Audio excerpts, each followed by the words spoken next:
and gentlemen, kicking off the first stop on his world tour, our new president and prophet, Russell M. Nelson. You say you want some revelation. Well, here you go. It's gonna blow your freaking mind. Greetings, brothers and sisters. Welcome to the weekly Mormon News Roundup, where D-Base is going to ruminate on the great and spacious beehive. This is March 26th, 2023. This week, this is episode 52, Elder Holland and Southern Utah University. His invitation to there to be the keynote speaker of the Commencement is stoking controversy. The church released their Humanitarian Report for 2022. Let's see what's inside. New BYU President was announced by Elder Holland, and some inspired General Conference predictions that are coming your way. If you'd like to connect with us, me and my co-host Al, you can come on over to MormonNewsRoundup.org or send us an email to kolob at KOLOB@MormonNewsRoundup.org. That's MORMON newsroundup.org with two N's in it. Now, I'm all by myself this week. Unfortunately, unfortunately for you, I'm going solo, and that is a very terrifying prospect for me. We're on episode 52, and I had yet to do one of these by myself, but because of a number of circumstances, no one was willing to join me this week, which I guess that tells you the state of the of how popular I am as a human being, I suppose. The 21st Century Saints, they had some things that came up, and unfortunately, Al had a death in the family. And so it's just going to be me. That is a very, I am very worried about this. I've never done a podcast by myself before. I don't know how well it's going to go. Thanks for hanging in there with me. If you want to support this podcast, you can come on over to Patreon, which is where you can watch the full video version of this podcast, and almost all previous podcasts have the full video version there. If you want to make a small donation there, $5 or $10, we would greatly appreciate that. This podcast is brought to you by Signature Books. If you come on over to signaturebooks.com, you'll be able to peruse their incredible library, and we're so grateful for their support. Now, the Mormon News Roundup joke of the week is coming at you. And here it is. Here it is. It's no wonder that none of the 2,000 stripling warriors mentioned in the Book of Mormon were hurt, because they had Helaman as their leader. Helaman? Okay. Sorry about that. Okay. Now, if you want to come on over to Anchor or Spotify, you can leave us a voicemail, which we can play on our next episode, and be very grateful if you did that. Now, the first article that we're going to go over here is the online petition, which is opposing LDS Church Apostles' commencement speech at Southern Utah University due to stance on LGBTQ issues. So Southern Utah University announced this last Thursday that Latter-day Saint Apostle Jeffrey R. Holland will be the keynote speaker at its April graduation ceremony. But within hours, thousands of people had signed an online petition demanding that Jeffrey R. Holland be disinvited because he has, quote, openly opposed LGBTQ plus individuals. And there's a change.org petition that was started regarding this, and it was started by Garn Hughes. And at the time of this podcast recording here, it's already had 19,000 signatures, and this is March 26, 2023, by the way, and their goal is for 25,000 signatures. And I believe that 18 or 19,000 signatures is actually more people than more students than actually attend Southern Utah University. So this Change.org petition says that Jeffrey R. Holland is a leader in the LDS Church that has openly opposed the LGBTQ individuals by calling for musket fire towards the community. He has further disregarded the achievements of LGBTQ plus individuals within his own community, including Holland in the commencement proceedings of SUU to fail to serve the student body, especially those gay and transgender members of the community and students who do not follow the religious teachings of the LDS Church. So it's got a number of updates on this, and there's got a lot of signatures on this. Now, Matt Easton, who has weighed in on this particular subject, and that's a subject that is certainly near and dear to his heart because he gave a commencement address. He was the valedictorian at BYU a few years ago, and Elder Holland later came out and said that his comments were not appreciated and not welcomed. So so I guess the shoe is on the other foot now, because Matt Easton on his official Twitter handle, which is Easton_Matty, said, also, just want to share this Instagram post from my darling and very LDS little sister. She and her husband are students at SUU. It's really this simple, folks, and no need for musket fire, just love and support for the marginalized. We're going to include all of these particular articles and tweets into the show notes of this podcast. So Elder Holland accused Matt Easton of commandeering the podium. And now it's the SUU students and BYU alumni who are accusing Jeffrey R. Holland of commandeering the podium. Now, I just want to share a couple of thoughts about my own commencement experiences. First of all, I've been an adjunct faculty member and a faculty member at virtually every single university, private and public, in the state of Utah, from the University of Utah to BYU to Snow College to Salt Lake Community College, Utah Valley University, Utah Valley State College, you name it. I've taught at all of them. Now, I've never taught at Southern Utah University, so I have been to a lot of commencement addresses in my time. And one of the reasons for that is the fact that, when it comes to commencements, full-time faculty members who have tenure, they don't have to go to commencement because they already have tenure. But part-time faculty members, we would get paid to go to the commencement ceremonies. We would get an honorarium. So I went to all of the commencements for all of those schools, including several other schools that I haven't mentioned here. So I have a lot of experience with these commencement addresses. And typically a commencement speaker, he is going to be paid for his remarks almost universally. Now, I am not sure if that is the case with Jeffrey R. Holland at Southern Utah University, but I do think that it makes a difference to know whether he is being paid or not. Because if taxpayer money is used for a speaker at a publicly funded university, then taxpayers should be able to weigh in on who is selected. And that's the difference. If BYU wants to invite someone to speak at the school, that's not really taxpayer funded, although BYU does take a number of grants in, but it's a private institution, and I don't think that the public should have much of a say as to who BYU invites. I do think that the public should have a say as to who SUU invites if Jeffrey Holland is being compensated for his speech, which I think is likely. Now, I want to talk more about this. My degrees are in leadership for higher education. I've been around the block. It's not my first rodeo when it comes to higher ed. And the entire purpose of higher education, in my mind, is really to expose students to different ideas, including controversial speakers.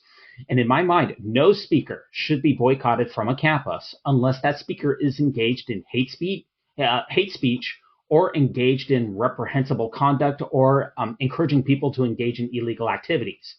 Now, I remember a long time ago when I was teaching at Utah Valley State College, now renamed to Utah Valley University, and the Board of Trustees invited the controversial filmmaker Michael Moore to address the campus. And of course, UVU is in a very conservative part of Utah, which is a very conservative state. It's, UVU is in Orem, one of the most conservative areas in the entire country. And there was a huge controversy, mostly from the LDS student population. And I really thought that particular boycotting of Michael Moore, which did nothing, by the way, he came and spoke anyway, I thought it was much ado about nothing.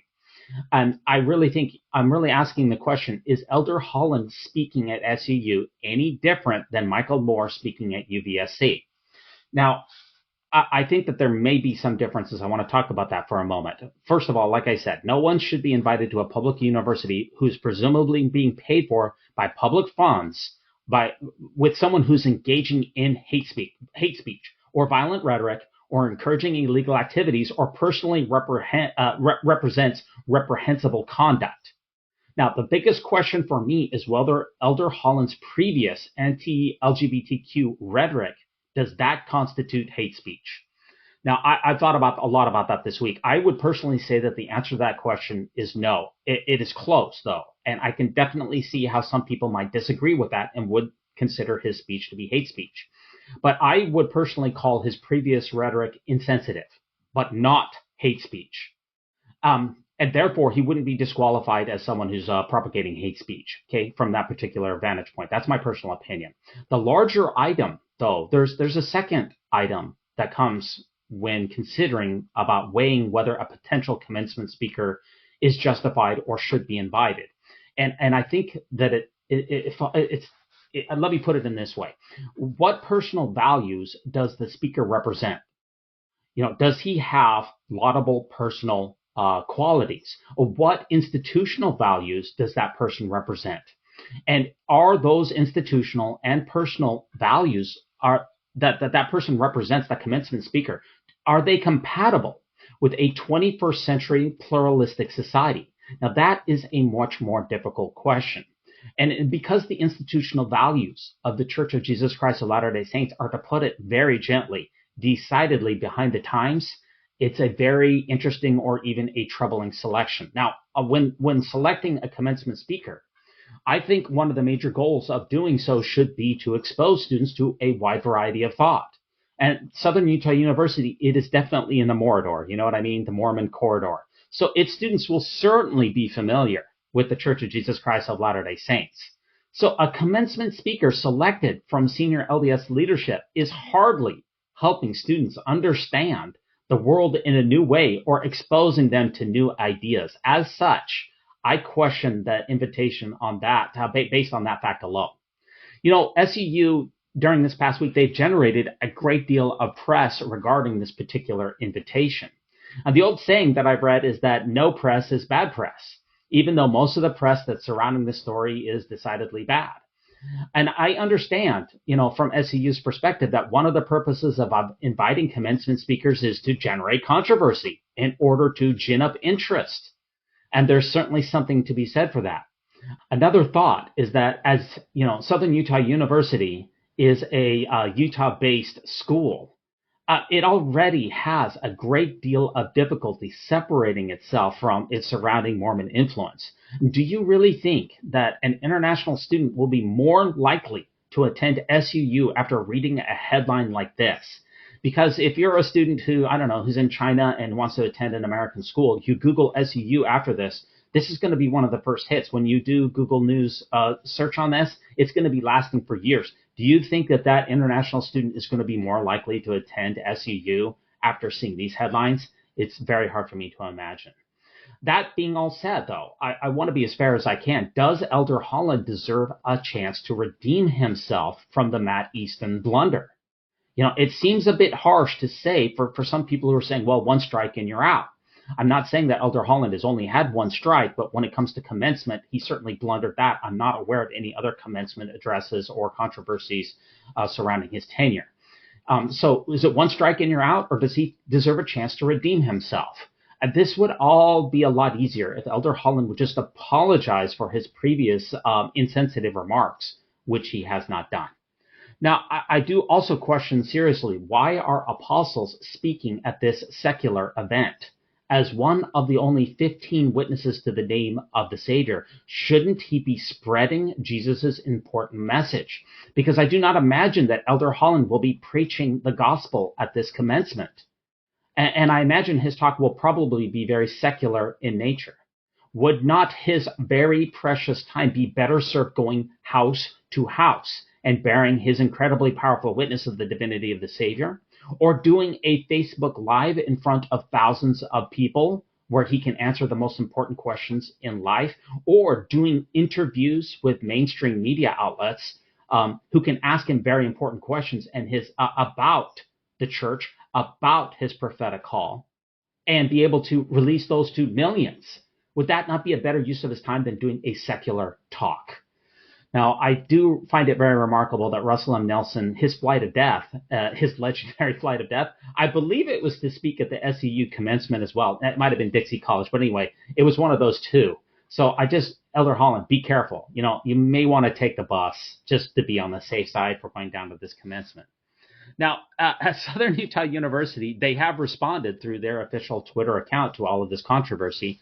And this was tweeted out a couple of days ago on Southern Utah University, their Twitter account.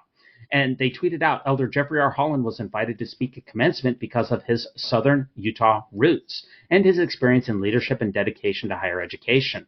We have had many religious representatives address our graduating class in the past, including Reverend Francis Davis and Rabbi Shmuley Botich. We understand that there are graduating students from a variety of backgrounds and identities, and expect Holland's address will connect and inspire attendees to be lifelong learners despite religious or other differences among the audience. So yes, Elder Holland, he is the former president of BYU Idaho. I think it was Ricks College at the time. So he certainly has the qualifications to deliver a commencement address of this kind. He has a PhD from Yale, so he's definitely qualified, as opposed to someone like Elder Ballard, who I would not say would be qualified, even though Elder Ballard has spent a great deal of time in the CES system. So yes, Elder Holland, he is no dodo, and SUU understands the controversy, and apparently they don't care much about it. Now, people are putting out some swag here, which is going along with this to kind of mock Elder Holland, which I find somewhat amusing here. And there's T-shirts here that show Elder Holland's face on them, and they're circled around his face are the words, "Love the bigot, hate the bigotry." And I saw this other tweet that came out from Billy Klaus, who said, quote, "Selecting someone who uses such hateful and violent rhetoric when talking about a minority group shows that SUU doesn't value its queer students," end quote. I think that's a pretty good summary from a student's perspective of the controversy, and I find it very hard to argue against such simple logic. And this does remind me that I cannot remember a senior leader of the church giving a commencement address at a university outside the Morador. Now, I could be wrong about that, but I can't remember it. And that's the thing. The church, as it doubles down on its anti-LGBTQ rhetoric and continues to espouse values which are antithetical to modern sensibilities, you are not going to see apostles being invited to address public institutions outside of the state of Utah. And the Daily Beast headline here that came out on this, I think pretty much sums it up from a Gentile perspective, if I can use that word. And the Daily Beast summed it up this way. They said, Utah College picks anti-gay apostle as commencement speaker. That's going to drive views, and that's going to cause controversy. And I guess that's what SUU is going for. It kind of puzzles me. Now, the Deseret News waited a few days and finally waded in with an editorial on this. I want to cover that just a little bit. The Deseret News from Todd Christofferson, this was published on 21st of March 2023, said, "We've witnessed campus cancellation campaigns. Elder Holland deserves to be heard at Southern Utah University. By making space for a diversity of perspectives on college campuses, we are walking the talk of inclusion and belonging." So what the Deseret News is basically arguing in my mind is that LGBTQ students at SUU are calling for diversity and inclusion. And therefore, they should not have a problem with Elder Holland because he is wanting inclusion and diversity as well. I don't know. I find that to be a rather weak argument in my personal opinion. And somebody, they've held a couple of events here and protests at Southern University, especially some of the student body, members of the student council, and some of the graduating and senior class. They've been weighing in, and somebody shared a somewhat humorous take on the whole situation at one of these protests. And that's what we're showing here, a student here who's at the protest who has a picketing sign, and the sign says, "You could have at least picked Uchtdorf." I find it to be a rather humorous take. Now, politicians in Utah, they have not necessarily really weighed in on this controversy, although Governor Spencer Cox's son, Caleb, he did speak at SUU at one of the many protests, admitting that he hasn't always been supportive of the LGBTQ community, but is now. Let me quote what he said. "Mr. Holland is part of an incredibly powerful, wealthy, and influential religious institution. While the queer students at this university are just students who need to be heard, loved, and most importantly, allowed to feel safe and radically affirmed."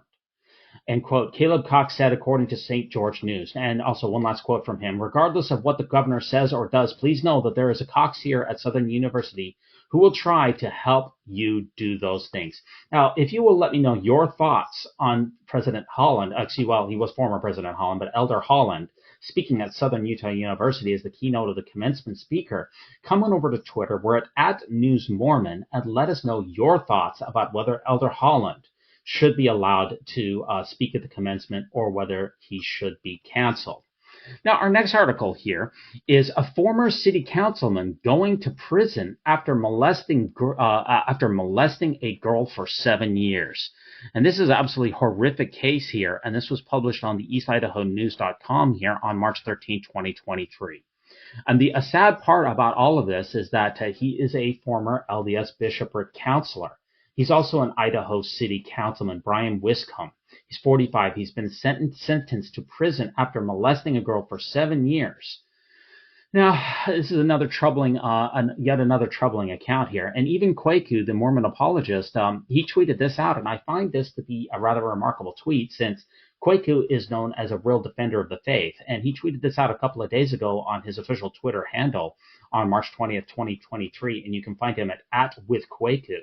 And he said, "Okay, this keeps happening, like too much. What do we need to implement to make sure these evil pedophiles don't get picked for leadership positions in the church? We've got to do something before we end up hurting more kids and looking like the Catholic Church. This is bad, bad, bad. There's nothing that anyone can do that can stop 100% of abuse from happening, but there are some simple steps that the church could take in order to protect more of our vulnerable children. This isn't rocket science. Number one, do background checks on everyone before they work with kids, not just in the states or countries in which they are required to by law, but do a $20 background check for absolutely everyone in the church who is going to work with children in any capacity. Number two, allow clergy to report sexual abuse, not just encourage, and definitely don't discourage. But the church could come out with a statement that says that, that the church is in favor of repealing all priest penitent privileges in all states that grant that and in all countries that grant that, and change the church handbook of instruction to tell bishops that they should report abuse the moment that it is brought to their attention. That is number two. And number three, put kids first. That is ahead of the good name of the church. And number four, support the victims. And number five, change the helpline, the so-called helpline that the church has for priesthood leaders who call into the church who report abuse. Instead of having that go through risk management and deal with lawyers, it should be staffed by people who are victim-centered and help the victims and not the perpetrators. Let us know your thoughts on this former city councilman going to prison after molesting a girl. We're on YouTube. If you come on over to Mormon News Roundup on YouTube, we release all of our episodes there. Drop us a comment and drop us a like and a subscription there. Let us know your thoughts on what the church can do and answer Kwaku's question, how can we prevent this from happening in the future? Now, our next article here was on KSL, posted on March 19, 2023. This was very surprising to me, but Utah among top 10 states with highest levels of white supremacist propaganda. So the Beehive State had the 7th highest level of white supremacist propaganda incidents in the country during 2022, and this is according to a report by the Anti-Defamation League. Now, and this is, remember, Utah is tiny in population. I think there's only 3 million people who live in Utah, but massive in the number of incidents. Only 3 million people makes Utah the 7th highest in white supremacist propaganda. That is extremely troubling. That tells me that per capita, Utah has a huge number of white supremacists who engage in this propaganda, this reprehensible propaganda behavior. If we look at the table that is included in this KSL article, which talks about white supremacist propaganda incidents in Utah, if you go back to 2018, there was only 25. I say only, but there was a small number, 25. In 2019, there was 50. In 2022, there is over 200. So there has been a tenfold increase in the number of white supremacist propaganda incidents in the state of Utah just in the last few years. Now, I do find a little bit of irony in this, in that President Nelson is receiving the Mandela Peace Prize from Morehouse College in Georgia in a couple of weeks for his supposed efforts to eliminate racism. But what he's doing does not seem to have any effect whatsoever in diminishing hateful propaganda distribution in his home state. In fact, it may be doing just the opposite. Now, you can find our podcast on Apple if you can leave us a 5-star review. We're also on Spotify. We'd be very, very grateful if you would follow us and leave us a subscription. And also let us know your thoughts on Utah becoming Utah having the highest level of white supremacy and propaganda, the 7th highest. It's very, very troubling. Now, our next article here was released on CNN on Tuesday, March 24th of 2023. Colorado dentist accused of poisoning his wife had ordered arsenic and searched for how to make poison. So James Tolliver Craig, he's an Aurora, Colorado dentist, and he is accused of fatally poisoning his wife by putting arsenic in her protein shakes after ordering online and making a number of suspicious internet searches in the weeks leading up to her death, including how to make poison according to the arrest warrant. Now, it is confirmed here that he is a BYU graduate. Now, he earned his bachelor's degree in zoology from Brigham Young University in Provo, Utah. He was also a professor at the University of Missouri. And according to leaks that, I don't have this as an absolute confirmation, but according to leaks from the Member Tools app, people are showing pictures of him as part of that Aurora, Colorado in the members app, which means that he would be a member of the church. In fact, they're showing that he was an Elders Quorum president at the time that he was doing this poisoning. This is a truly reprehensible case here, and it's made the mainstream news, and it seems these just seem to be more and more common, from the Colorado mass shooting that we had a few months ago to the just had a couple of the Enoch shooting that we had, I think it was last month, and then these incidents, they just keep happening. And what are we going to be able to do to absolutely stop these? This is just absolutely horrific. I'm really beyond words, and it just really makes me very, very sad. And we also have other leaked information from this particular case here, which is where the bishop and in Mr. Craig's bishop released a letter to his congregation. This is leaked documents. I don't have this for certainty. I can't confirm this. But leaked documents from his bishop where he sent the members of the ward an email regarding this particularly horrific murder. And I want to share a little bit from that, and I find that to be really, really troubling. So it says, "Dear ward members, thank you for your continued prayers and tremendous support for the Craig family. Thank you for the yard work, the meals, the housework, and the love that you have generously provided. The family is grateful, and I am grateful. Many have reached out inquiring about the recent news. We don't have many answers, but wanted to provide some counsel. Number one, Jesus is the Christ. Think of the Craig children. How will your communication potentially affect them? They are important. Number two, if you have questions as a ward member, please reach out to the Relief Society or the president or the bishopric. Please reach out to the Relief Society president or the bishop. Number three, if you are approached or asked questions about the situation from the public, please refer them to President so-and-so. That's redacted. And number four, we don't judge, we love, we minister, love Bishop so-and-so. Some of that has been redacted. But what I find extremely interesting here is that the bishop says, we don't judge. We don't judge. I thought that bishops were supposed to be the judges in Israel. It's interesting that the bishop doesn't want to judge this individual, because I thought that that was his job. I thought that that was the stake president's job, was to be a witness to God in all times and in all places. But just not if an elders quorum president poisons his wife, then you don't judge. You judge little kids if they've touched themselves, but not this situation. It just, what? No, don't do that. It's interesting that these bishops, they never seem to have discernment to stop these type of situations. Have you ever noticed that? There's loads of legendary stories about bishops who feel prompted to check on family for some small heaven-sent reason. But to my knowledge, no bishop has ever been prompted to call the police regarding a situation like this, which saved a family member. And unfortunately, if you look at Mormon history, there's a long history of poisoning. There's an entire Sunstone podcast about poisoning in history of the church, including supposedly Emma Smith poisoning Joseph Smith. So this is just yet another long line of horrific stories, and it really just needs to stop. The next article that I came across this week was released on March 20th, 2023, and this was from courthousenews.com. And it's related to that Ponzi scheme which took place a few months ago in Las Vegas, one of the largest Mormon Ponzi schemes of all time, in which 900 mostly Mormon members were defrauded of $500 million. Those people who have been defrauded, they've received a small amount back. These Ponzi schemes, you don't get it all back. You get pennies on the dollar. I think they've gotten something like 10 cents on a dollar back. But they've gone ahead and filed a class action lawsuit against Wells Fargo Bank.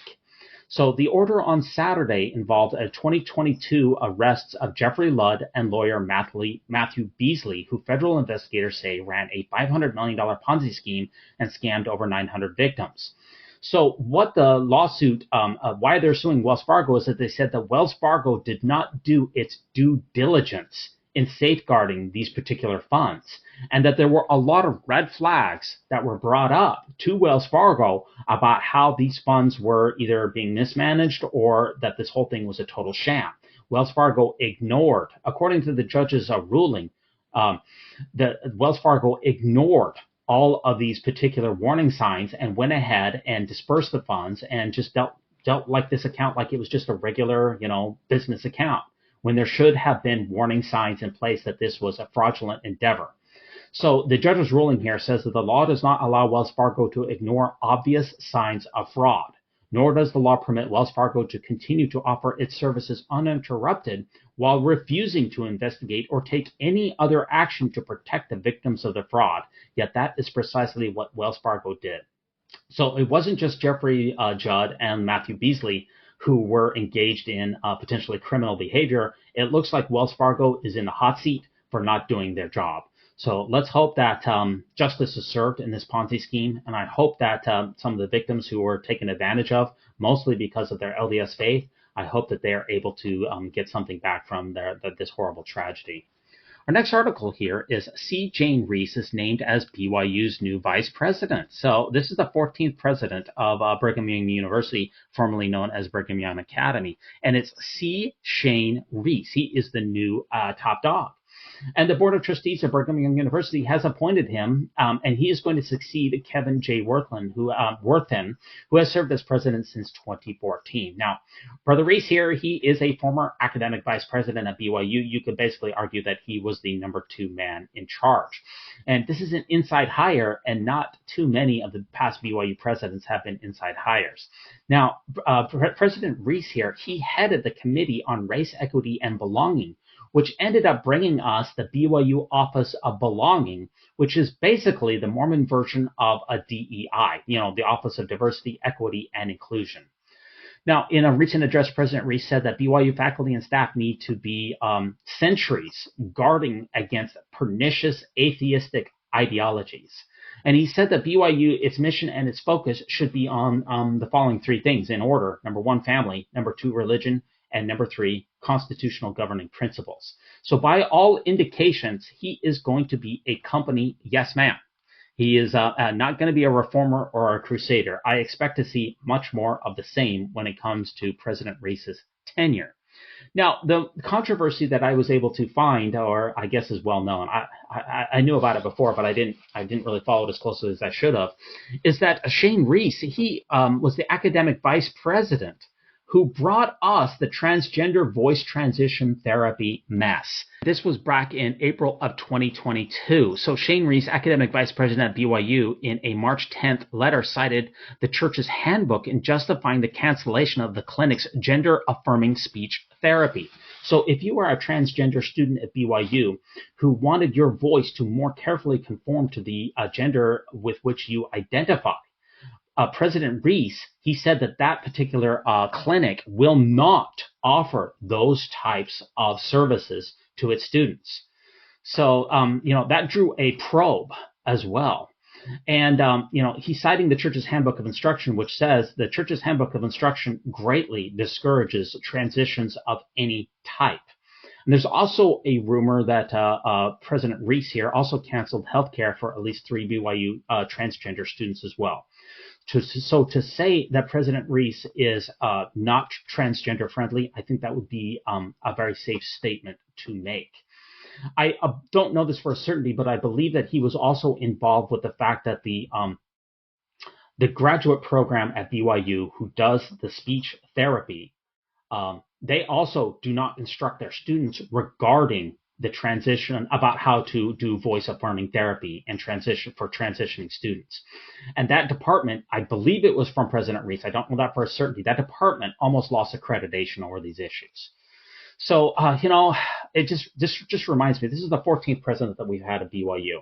And of course, the president of BYU, that is not an ordained position. It has no special authority. It needs no priesthood. But we've never had anyone except a white, cisgender, straight, middle-aged, married Mormon man at the head. Now, what does that tell us about the church's gender priority and employment hiring decisions?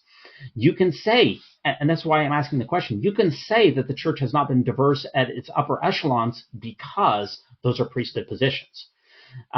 And I guess you can hide behind that and say, well, we need a revelation to overcome that, and that's why we haven't been very diverse. Well, in positions in which the church could be diverse, it has chosen time and time again not to be. What does that tell us about the church's desire to embrace diversity? What does that tell us about how the church views its most public HR hiring decisions? It tells me that the church looks at these positions in the same way that they look at the senior apostle positions. Now, our next headline here that came out is the new 2023 Temple Endowment film has finally been leaked to YouTube. And this is based off of the changes that just took place. I think it was about 6 weeks ago, where we had President Nelson's second big endowment change of his presidency. Now, it took less than 1 month for this new temple endowment film to be released. Now, there has been a lot of hidden camera temple videos over the years. This was first pioneered by Mike Norton, also known as New Name Noah. But this is the first of all of the leaked videos that I'm aware of that was shot by a sister. Now, we don't know who the sister is, but it was shot by a sister because it was on the left-hand side of the endowment room, and that is the side that is made for sisters. Now, this new film highlights a significant reduction in the manpower that is needed for the endowments. There's a lot less touching, and there's a lot more Jesus, as Jana Reese told us. And there's porn shoulders that are for Adam. You can see his shoulders, but definitely not for Eve. Now, this once this was leaked onto YouTube, it was removed almost instantly from the church for a copyright violation. The Intellectual Reserve Incorporated filed a strike against YouTube and took it down. Now, it was reposted immediately thereafter by New Name Noah, and that was also removed by Utah. Now, I texted Mike Norton, New Name Noah, this week about the leak. Now, he doesn't know who shot the original one, but he says that he has fought the church YouTube copyright strikes in the past and won most or all of those particular copyright when the church claims the copyright over the endowment ceremony. He has plans to fight them again regarding this leak. He wants it up on his channel, even though it's been taken down. He's going to fight to do it. Now, I run another channel called the Mormon Movie Reviews, and I've had to fight through a lot of copyright strikes myself. And I can tell you that it is time intensive, takes a lot of effort, and it takes a lot of work to do so. But I am a bit confused here as to how the church is able to exercise copyright control over the endowment ceremony. Because my understanding is in order to copyright something, you have to have it published. You actually have to write it down. You can't copyright something that's just a mental, a mental script in your mind. But the church, it has not published the endowment ceremony. It's not copyrighted with the National Archives, and it's not in any handbook. It's not in any church book, publication, or website. And I believe that the church doesn't publish these things or release them because that would be considered casting pearls before swine. And so, therefore, I don't know how the Intellectual Reserve Incorporated is even making any claim whatsoever to this footage. Now, the video has already, even though it was taken down on YouTube, it's already been reposted to other websites who either don't care about copyright or are not going to enforce the copyright. So that version is available in perpetuity out there to anyone who wants to see it at the current moment. Now, shout out, like I said, to my other YouTube channel, Mormon Movie Reviews. I reviewed the Mormon Temple Endowment film and its storied history back in episode 25. I've done about 90 Mormon movie reviews. You should really check that channel out. It's a kind of a pet project of mine. It looks like I'm going to have to update that particular episode now that we have a new version that is released. I consider that the new 2023 version would be considered version 8 of the Mormon Temple Endowment film, although I can certainly see why others might discount that or release that in a different manner. Now, our next article here is the 2022 Church Humanitarian Report, which has been released, and I'm always very interested in these humanitarian reports. Now, the church reports that humanitarian aid has doubled this year. Doubled. That's a significant increase, obviously a 100% increase. Now, fast offering is remaining constant at around $800 million in member contributions. That's interesting to me. And the church is reporting for the first time just over $1 billion in total humanitarian aid. If we strip out the pass-through, that in total donations, that's an increase from last year of 100 million to 200 million. Now, pass-throughs, obviously the fast offerings are merely pass-throughs. That's where one member gives to his bishop, and then the bishop gives that to another member. That is considered a pass-through. Whereas the other donations that we're looking at here, the $200 million, that is faith-blind donations. Fast offerings only go to members. Faith-blind donations typically go to non-members, although they can go to members as well. Now, it appears that the church did not mobilize this additional $100 million from the fast offering contributions. Instead, it sourced it from internal assets, probably from tithing. So think about this. We have a $200 million that the church has contributed or donated this year. And that's off of an estimated $236 billion in total church assets. If you do the math on that, that's almost 1%. Almost 1%. Not quite there, but we're approaching 1%. And believe it or not, folks, that is an all-time high. Now, volunteer hours fell slightly, which also may tell us something about overall activity rates. They dropped from, I think it was 6.8 million to 6.3 million. That probably tells us that member activity rate is on the decline. Although the Widow's Mite report also notes that these volunteer hours are double counted in another section of the report. Now, I just want to say one last thing about the Humanitarian Report. We know, based upon the SEC find, that the church has not been forthwith or on the up and up or transparent or ethical or moral in any way regarding the use of the funds and how they're reported to the government. I just find it increasingly difficult to trust the church when they say that they donated this money, that they've had these hours, or whatever it is, because there's no transparency.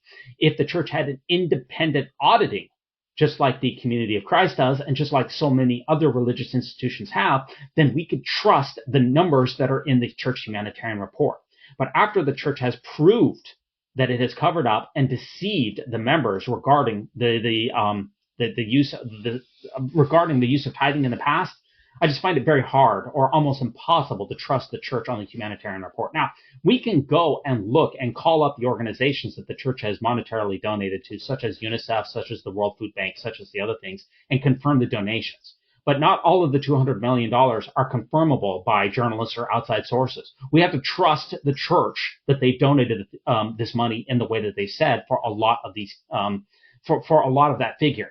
And I just find that to be very ironic. And as the church has proved that they're not trustworthy in the reporting in the past, it makes it very hard to trust the 2022 Church Humanitarian Report.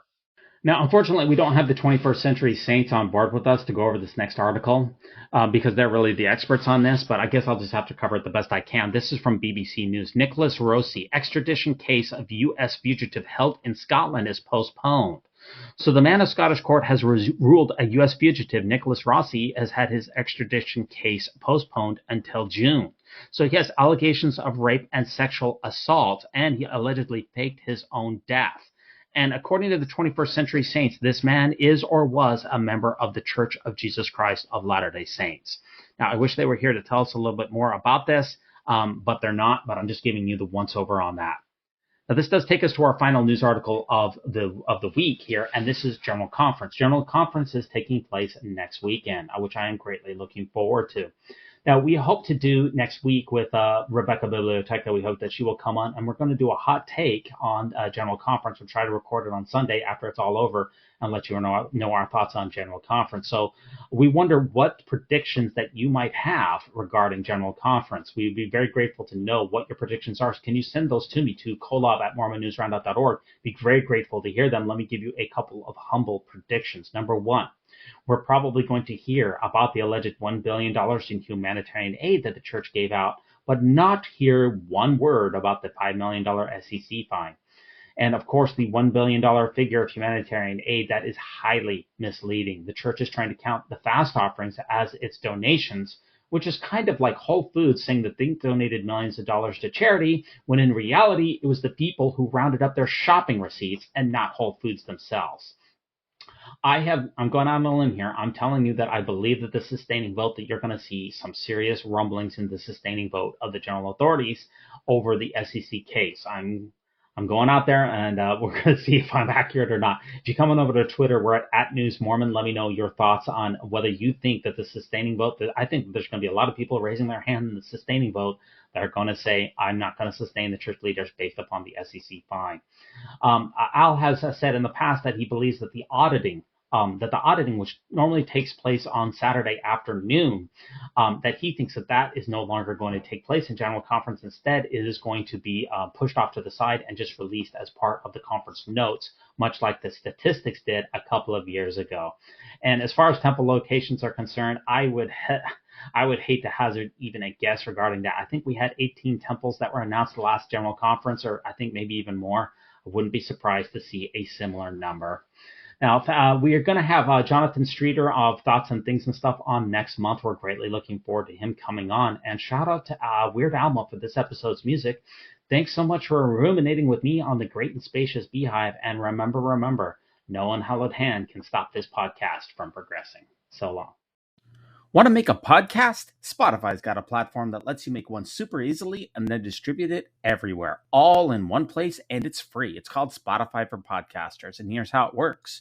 Spotify for Podcasters lets you record and edit podcasts right from your phone or computer. So no matter what your setup is like, you can start creating today. Then you can distribute your podcast to Spotify and everywhere else podcasts are heard. Video podcasts are also available on Spotify. And when you want to take conversations with your fans to the next level, Spotify is the place to do it.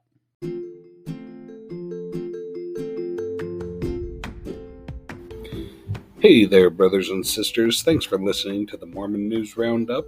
And if you are enjoying this show, please consider making a donation.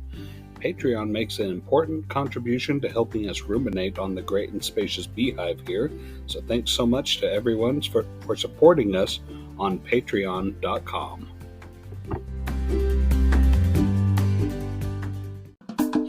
When it comes to nicknames of the church, such as LDS Church, the Mormon Church, to remove the Lord's name from the Lord's church is a major victory for Satan. Satan. Please allow me to introduce myself.